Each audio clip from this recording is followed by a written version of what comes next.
I'm Brian Sozzi. I'm here with Hilton's President and CEO Christopher Nassetta.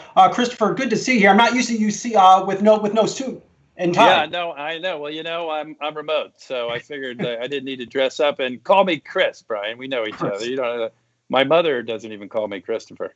All right, you're Chris. I'm the guy with the rolled up sleeves. Well, it's good to talk with you. I know you're extremely busy right now. This is not normal circumstances by any stretch of the imagination, but I was looking back on your career. I've followed you very, very closely. You were only 18 months into the CEO role when you came in and during the Great Recession. And then you had a legacy of, you had to clean up a lot of legacy thinking over at Hilton, clean up a lot of debt to bring the company public in 2013.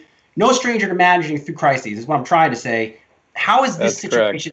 How is this situation different compared to those situations? Yeah, well, it is different. And by the way, that wasn't my first rodeo, as the adage goes. I mean, the sense that I've been in the industry a long time, lived through the S&L crisis, dot-com bubble, 9/11, SARS, H1N1, and I could keep going. So, in addition to the Great Recession, as you pointed out. So, for better or for worse, I've had a lot of experience. And reality is this is different, but the playbook in terms of how we've responded to a degree is the same. I might be adding a couple chapters or maybe rewriting a couple of chapters a little bit, but the basic tenets of how to respond to it are the same. What's different about this is that it is globally synchronized and it is deeper than anything we've seen in terms of impact in the business. People keep saying this is unprecedented, and it is. I mean, the reality is you're striking at the mobility by definition, with everybody being quarantined pretty much everywhere around the world.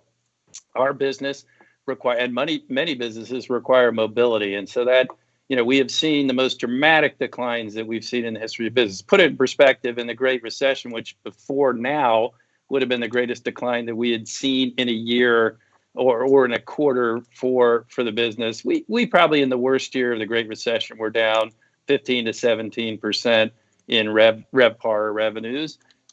This will be multiples of that by the time the year is out, so dramatically more impactful. But in terms of how we responded, similar. I'd say the response we've had was swift. I would argue ahead of many of the competition and many of the other businesses, just because you could sort of see the telltale signs coming, and it was very much about first protecting our people, both our team members, because they are the heart and soul of the company, and protecting our customers. And then obviously protecting the core business in the sense of, making sure that we right-size the business from a cost structure point of view. We make sure that we have adequate liquidity to be able to sort of weather the crisis.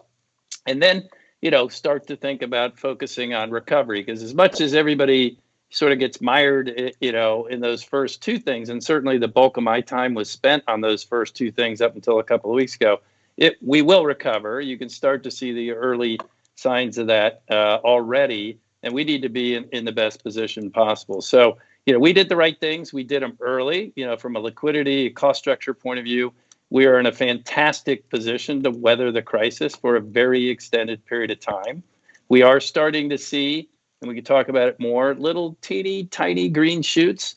We're really starting, in China where it all began, but even in other parts of the world, including the U.S., very, very early signs.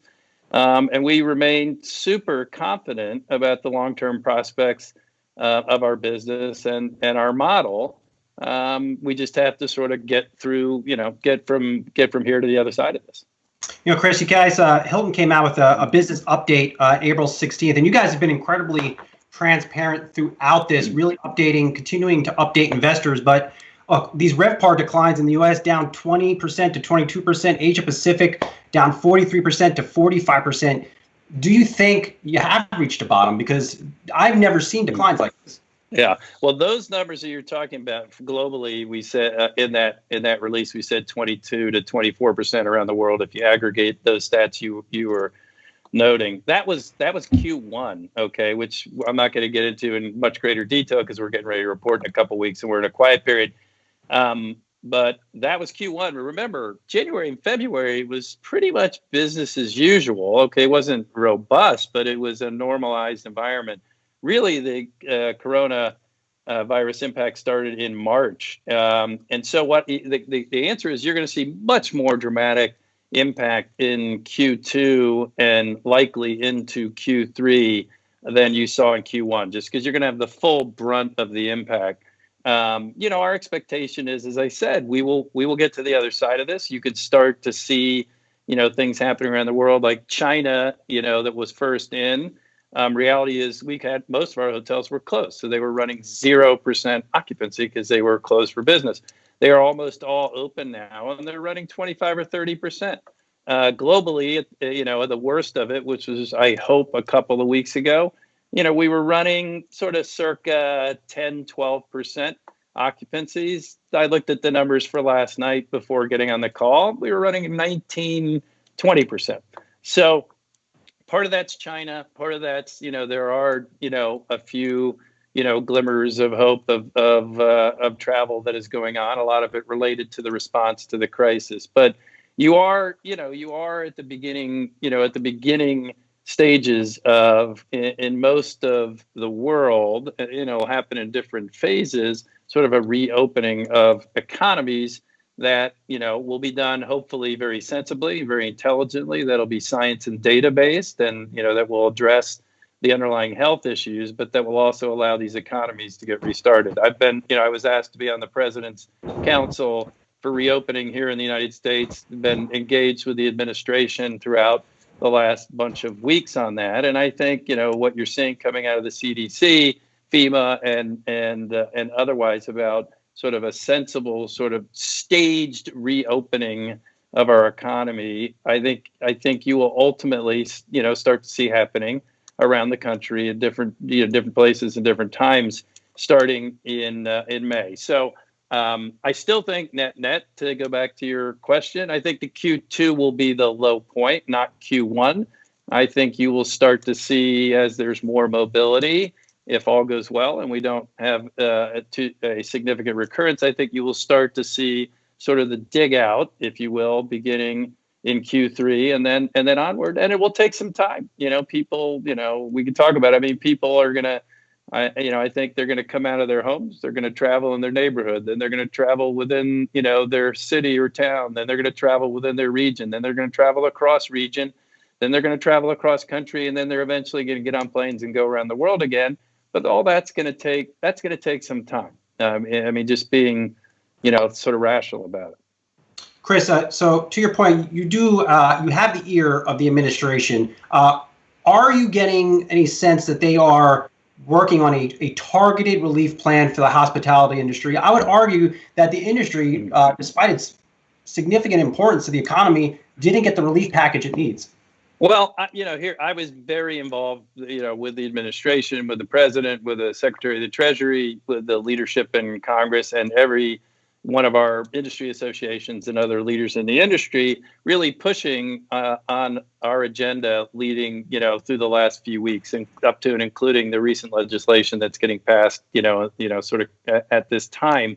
And I wouldn't say that, we have been left out. I'd say they're doing it in steps. The honest truth is, my primary concern and thrust in the first package and in the CARES 2 package was about making sure that we're taking care of frontline team members that are being furloughed, that are not getting a paycheck, that can least afford not to get a paycheck. And that was happening, around our industry, by the hundreds of thousands, and ultimately, if you aggregated, millions of people that couldn't take care of themselves. So that was job number one, is make sure that frontline team members are taken care of. And that was sort of what I describe affectionately, unemployment insurance on steroids, which was part of the package. The second thing, which ended up, being branded, as the PPP, was about making sure, not that we had access to it. For the record, we have not asked for and have no intention to try and access any government help of any sort.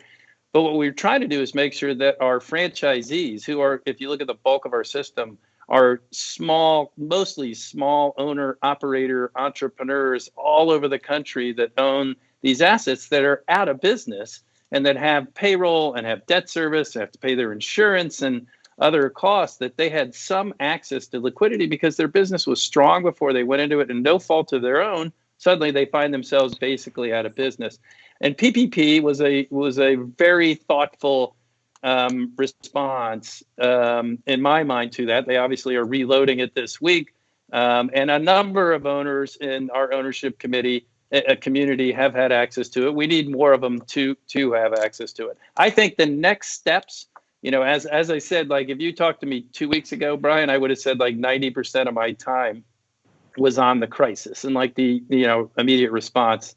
And we were doing it early because we have a big China business. If you talk to me now, I'd say 90% of my time is being spent on recovery and looking forward. And I think very quickly, Congress, when they get this done, are going to start shifting to that. And we are definitely, including yesterday, I had a conversation with some folks on the Hill about, what does the future look like? We think we do need some specific things for our industry.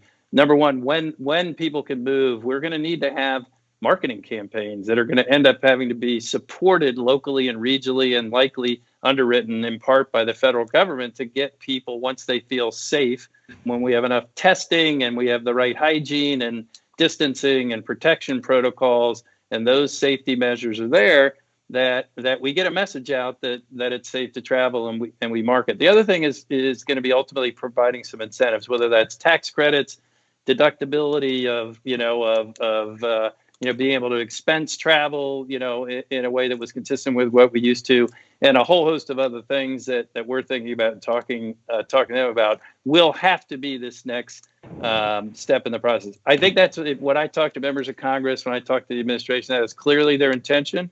They're dealing with the crisis, creating the bridge, if you will, to take us from the beginning of this thing to get people, both team members that need a bridge and companies that need a bridge, to the other side.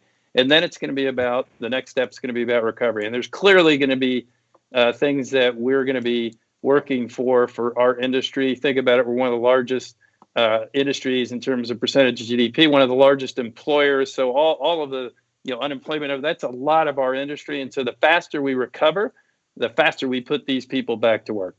Hilton CEO Chris Nassetta, thank you for everything you're doing, and definitely rooting for you guys and Thanks, Brian. to come out the other side. Thanks, Brian. Look forward to seeing you in person sometime soon. Definitely. Okay.